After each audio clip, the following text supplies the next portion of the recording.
Kali ini saya mau share resep salt bread. Bahan-bahannya mudah dicari dan juga murah. Kalau kalian simak video ini, kalian bisa membuatnya dengan mudah.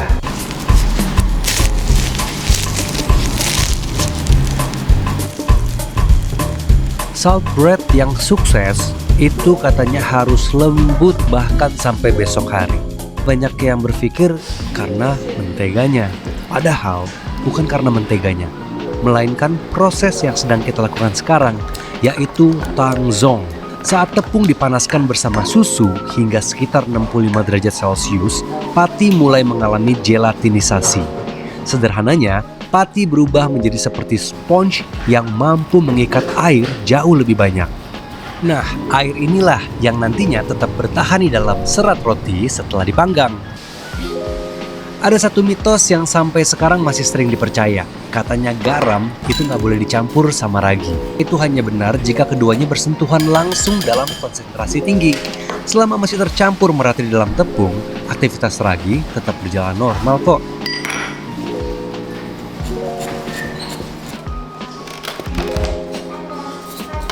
Di resep ini saya menggunakan standing mixer. Masukkan semua bahan kering yang sudah dicampur tadi, lalu tambahkan tangzong, susu, dan telur.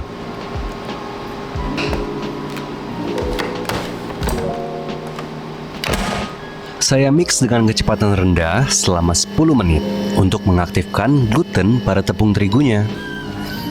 Baru setelah itu saya masukkan mentega agar serat roti jadi lebih halus dan wangi. Nah, sekarang saya lanjutkan menguleninya sekitar 15 menit lagi sampai adonan benar-benar elastis. Sekarang waktunya kita cek apakah adonan sudah mencapai tahap window pane, atau yang biasa disebut kalis.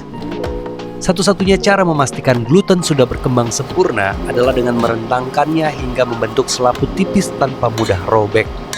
Kalau masih mudah putus, artinya jaringan glutennya belum cukup kuat untuk menahan gas hasil fermentasi. Nah, kalau udah lolos uji window pane seperti ini, saya keluarkan adonan dari wadah mixernya dan mulai untuk membentuk surface tension, yaitu permukaan yang kencang dan halus pada adonan roti. Tujuannya adalah soal arah pengembangan adonan yang lebih merata. Tarik bagian bawah adonan dengan kedua tangan seperti ini.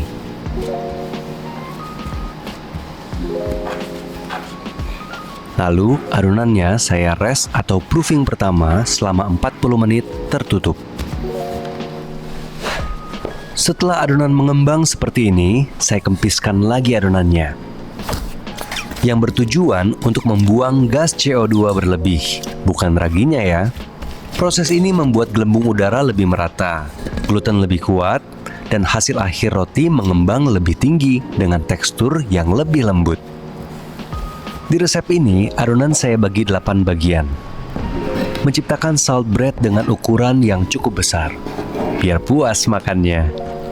Sebenarnya untuk salt bread, satu resep adonan ini bisa dibagi up to 10 bagian ya, jadi sesuai kebutuhan kalian aja. Setelah itu, saya kembali membangun surface tension dengan cara digulung seperti ini. Bila kalian perhatikan, tangan saya sama sekali tidak menekan bagian atas dari adonan rotinya. Hanya terus-menerus menarik bagian bawah dengan kedua tangan saya.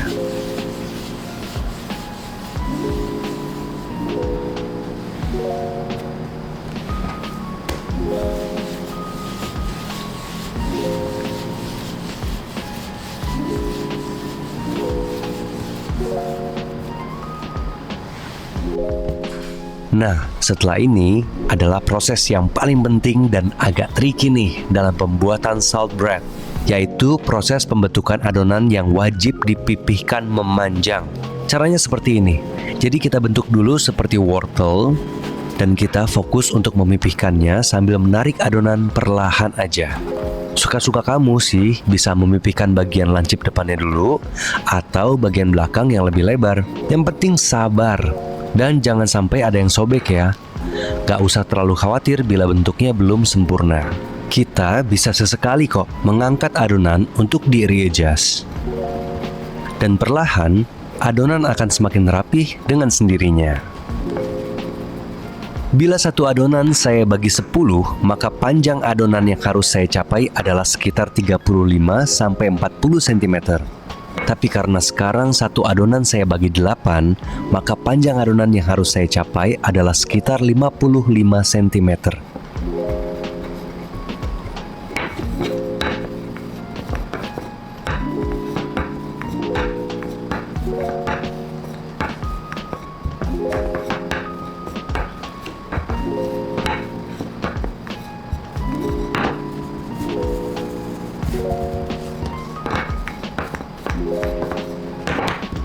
Saya letakkan 20 gram butter beku di bagian pangkal adonan.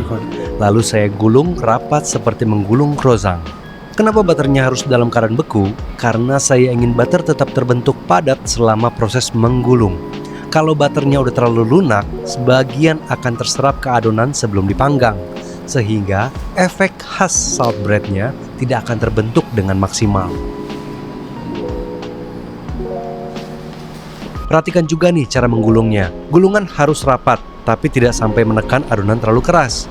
Tujuannya agar butter tetap terperangkap di setiap lapisan. Setelah semua adonan selesai digulung, saya angin-anginkan dulu sekitar 15 menit agar bentuknya lebih set dan tidak overproofing.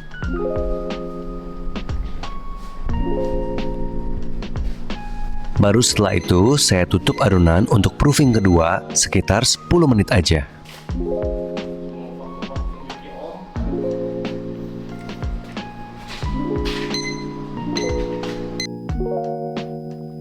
Semprotan water spray sangat penting untuk salt bread.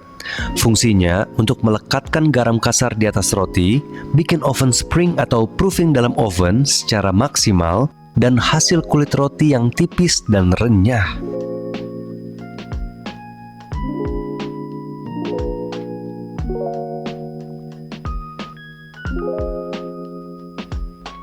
Untuk ovennya, sudah saya preheat dengan suhu 170 derajat Celcius, api atas bawah, dan saya akan letakkan adonannya di rak bagian tengah. Kita akan panggang total selama 20 menit. Nah, di menit ke-10, saya semprot lagi adonannya dengan water spray. Untuk memastikan kulit tetap tipis dan hasil akhir yang lebih renyah. Sudah 20 menit dipanggang dan saatnya saya keluarkan dari oven. Saat memanggang salt bread, pasti akan ada sebagian mentega yang meleleh dan menggenang di loyang. Nah, jangan dibuang ya, sayang. Disinilah semua aroma menteganya berada. Saya kuas dan ratakan mentega tersebut ke seluruh permukaan rotinya. Hasilnya wangi dan mengundang selera.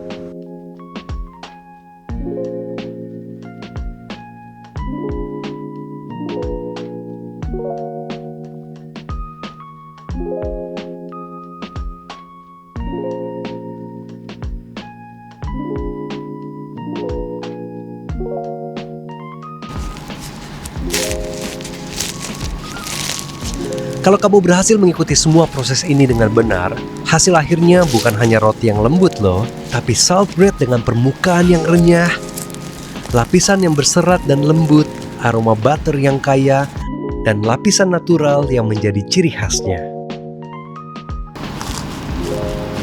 Ingat ya, resep bisa aja sama, bahan juga bisa aja sama.